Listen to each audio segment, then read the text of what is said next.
ભલા મુક્તો, આજની વાતનું નામ છે ઉદાર મૂર્તિ, સમર્થ મૂર્તિ ભગવાન શ્રી સ્વામિનારાયણ. આધારાનંદ સ્વામી ભગવાન સ્વામિનારાયણનું વ્યક્તિત્વ લખતા સાગર ગ્રંથમાં લખે છે કે હરિસમદાતા જગ મેં ન કોઈ, મેઘ સમ હરિ બરસત સોઈ, કીર્તિ જો જો કહાવત જેતી, હરિમૂર્તિ મેં બસ રહિતેતી, હરિસમ દાતા જગ મેં ન કોઈ. જેમ મેહુલો વરસે એ મારા તારાને જોતો નથી, એ અગાસી હોય, અટારી હોય, રોડ હોય કે સાગર હોય, બધે સમાન વરસે છે. એમ સ્વામિનારાયણ ભગવાને ઉદાર મૂર્તિ રાખી બધે જ વર્ષાતા, પરંતુ એ ઉદાર મૂર્તિ, સમર્થ મૂર્તિ પુરુષોત્તમ નારાયણના 2-3 ચરિત્રો ટૂંકમાં કહું. ભગવાન સ્વામિનારાયણના દર્શન કરવા માટે 2 ભક્તો અમદાવાદ આવેલા. અમદાવાદ કાળપુર મંદિરમાં નરનારાયણ દેવના દર્શન કર્યા, રંગમહોલના ઘનશ્યામ મહારાજના દર્શન કર્યા, અને પછી એ ત્યાંથી દર્શન કરી અને પોતાના ગામ જતા હતા. પરંતુ ગામ બહાર નીકળ્યા, થોડા દૂર ગયા 10 કિલોમીટર, ત્યાં ઉપરવાસ અતિશય વરસાદને કારણે ડેમ તૂટ્યો અને ઘોડાપુર આવતું હતું. આ બાજુ જવું, કેણપા જવું હજી વિચારે છે, ત્યાં તો ચારેય બાજુથી પાણી ફરી વળ્યું. અને એ વખતે આ બંનેએ પુરુષોત્તમ નારાયણને યાદ કર્યા, અને ત્યારે સમર્થ મૂર્તિ, ઉદાર મૂર્તિ ભગવાન સ્વામિનારાયણ બેયના પાણી વહાજાળ જાતું હતું ઘોડાપુર, એની વચ્ચે પ્રગટ થયા. અને જેવા પુરુષોત્તમ પ્રગટ થયા એ ચારેય બાજુ પાણી એક બાજુ થઈ ગયું, વચ્ચે બેઠા રહ્યા. 3 દિવસ ને 3 રાત્રિ બેઠા રહ્યા. ચોથે દિવસે પાણી ઓછરી ગયું, ત્યારે ભગવાને પોતાની યોગ શક્તિથી ત્યાંથી લઈ અને એને ગામ પહોંચાડી દીધા. આ ભગવાનની ઉદારતા છે, આ ભગવાન સ્વામિનારાયણની કરુણા છે કે પોતાના એક ભક્ત માટે 3 રાત ને 3 દિવસ ઊભા પગે ભક્તને બેસાડે, પવન નાખે, એને જમાડે અને પોતે ઊભા પગે ખડા ઊભા રહે. આ એ 2 ભક્તોની વાત નથી.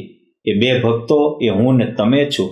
અને એ જે તૂટેલા ગામનું ઘોડાપુર એ આપણામાં આવતા કામ, ક્રોધ, લોભ, મદ, મોહના ઘોડાપુર છે.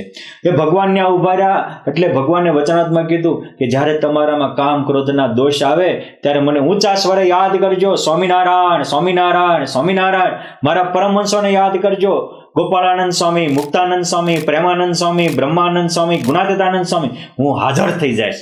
આ ભગવાનની કરુણા છે. આજે પણ આવી રીતે જ્યારે દુઃખ આવે, દોષો આવે અને નાભીથી નાદ કરે તો હોંકારા દે એવો હરિવર હાજરા હાજર આ સત્સંગમાં છે. વલ્લવીપુરના નરસિંહભાઈ પટેલ હતા. આજે એમના પરિવારના દીકરા દિનેશભાઈ ઘણીવાર મળતા હોય છે. જ્યારે વિક્રમ સંવત 2000 પછીની સાલમાં ઈસવીસન 1972માં આજે આપણું ગુજરાત મહારાષ્ટ્રથી અલગ થયું, એને 11-12 વર્ષ થયા. ત્યારબાદ આસામમાં બહુ જ પૂર આવ્યું અને એ પૂરમાં બહુ તારાજગી સર્જાણી. ત્યારે ગુજરાત સરકારે અહીંથી અમુક એન્જિનિયરો અને અમુક વ્યક્તિઓને ત્યાં મદદ માટે મોકલ્યા હતા. એ એન્જિનિયરની લીડરશિપ કરનારા વલ્લવીપુરના નરસિંહભાઈ પટેલ હતા. ભારત અને ગુજરાત સરકારના માન્ય એન્જિનિયર હતા અને સત્સંગી હતા. ત્યાં જઈ ખૂબ કાર્યવાહી કરી, અનેક લોકોને મદદ કરી, દુખિયાને સુખિયા કર્યા, ભૂખ્યાને ભોજન જમાડ્યા. જે કોઈના ઘર પડ્યા હતા એની માટે બધો પ્લાન કરી, જેટલું થાય એટલું એને કર્યું. 45 જણા હતા, એમાંથી 25 જણાની ટીમ પહેલા પાછી મોકલી. પછી 2.5-3 મહિના બાદ આ 20 જણાની ટીમ લઈને નીકળ્યા. અને એ વખતે અચાનક આતંકવાદીઓએ એટેક કર્યા. પાકિસ્તાનના અમુક અનિષ્ટ તત્વો હિન્દુઓને પરેશાન કરતા હતા. સીધા જ અચાનક આવી અને ફાયર કરવા માંડ્યા. એની ટીમના અમુક લોકો ઘાયલ થયા, અમુક મૃત્યુ પામ્યા.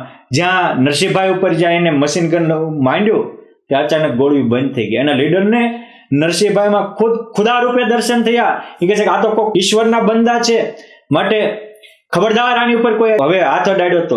એમ કરી એનો લીડર હતો એના પગમાં પડ્યા કે અમારાથી ભૂલ થઈ ગઈ, ગલતમાં અમે તમને હેરાન કર્યા છે, માટે તમે કોઈ એમ કરીએ. પછી કહે છે કે હું તો સ્વામિનારાયણ ભગવાનનો સત્સંગી છું, મારામાં બીજું કાંઈ નહીં, આ ભગવાનની કંઠી છે, એ કંઠીનું દૈવત છે.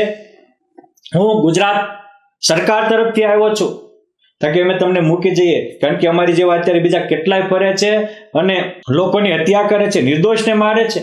પછી એના જ માણસો આવીને ઠેઠ ગુજરાત સુધી, અમદાવાદ સુધી મૂકી અને વયા ગયા. આ બધા સમાચાર વાયુ વેગે આખા ગુજરાતમાં પસરી ગયા હતા. પરંતુ જ્યારે એ ગુજરાતમાં આવ્યા, ન ભૂલતો હતો એ વખતે બાપભાઈ જસભાઈ પટેલ ગુજરાતના સીએમ હતા, એને પૂછ્યું શું થયું, ત્યારે નરસિંહભાઈ એટલું જ કીધું, એ આવ્યા, પહેલા ભગવાનના મંદિરે દર્શને ગયા, દર્શન કરી અને પછી ત્યાં ગયા હતા. એ કે મેં ભગવાનનું ગૌરવ જાળવ્યું. હું સ્વામિનારાયણની કંઠી રાખતો હતો, તો જેના ગળામાં સ્વામિનારાયણની કંઠી, એની લક્ષોરેસી જાય વંઠી થાય, સ્વામિનારાયણનો શીશ એ દુનિયાનો થાય ઈશ, એ ન્યાય મેં ભગવાનનું ગૌરવ રાખ્યું, તો ભગવાને મારું ગૌરવ પાળ્યું છે. આજે પણ આવી રીતે નિષ્ઠા સાથે ભગવાન સ્વામિનારાયણની ભક્તિ કરે છે, એની ઉપાસના રાખે છે, એની પૂજા પાઠ કરે છે, એને આજે પણ ઉદાર મૂર્તિ પુરુષોત્તમ નારાયણ પગલે ને પગલે એની રક્ષા કરે છે અને એને મહાસુખથી ભરી દે છે.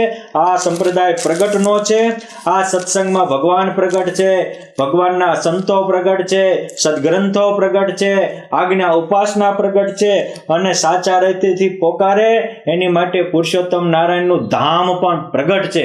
માટે આપણે પણ સાચા ભાવથી ભક્તિ કરી અને આપણા જન્મને સફળ કરી લઈએ. એ જ કરીને કરવા જેવું છે. જય સ્વામિનારાયણ.